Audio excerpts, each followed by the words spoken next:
స్తోత్రం స్తోత్రం పరిశుద్ధుడ సర్వశక్తుడ ఏకమయానికి వందనాలు స్తుతులు స్తోత్రాలు తండ్రి.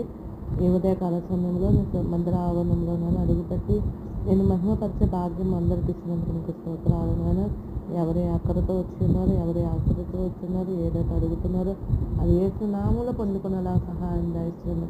ప్రతి ఒక్కరిని దీవించండి, ఆశీర్వదించండి. ఏదైనా ప్రయాణంలో రాకపోకల్లో నేను ప్రతి పనిపాటిని తోడించండి. ఎక్కడ ఎలాంటి ఆటంకాలు లేకుండా, ఇబ్బందులు లేకుండా, అనారోగ్యం లేకుండా, యాక్సిడెంట్ జరగకుండా నీ కాపుదల ఉంచండి. ఏసయ్య నీ కాపుదల మాకు ఎంతో అవసరం తండ్రి. ఎందుకంటే ఈ భూమిని జయించాలని, ఈ లోకాన్ని జయించాలని నీ ఆశీర్వాదం అవసరం ప్రభావ. ఈ ధనమంతా నీ తోడు ఉంచండి. మా దేశాన్ని, మా దేశ నాయకులను, మా పెద్దలను, ప్రపంచ యావత్తను అందరినీ దీవించండి, రక్షించండి. చంటి బిడ్డల మొదలుకుని వృద్ధుల వరకు యవనస్తులను, ప్రతి స్త్రీ పురుషులను దీవించండి, ఆశీర్వదించండి.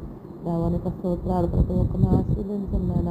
ఎవరైతే తండ్రి ప్రభావ మంచాల మీద అనారోగ్యంతో ఉన్నారో వాళ్ళని స్వస్థపరచండి. వివాహాలు జరిగించండి, ఉద్యోగాలు దయచండి, గర్భఫలాలు దయచండి.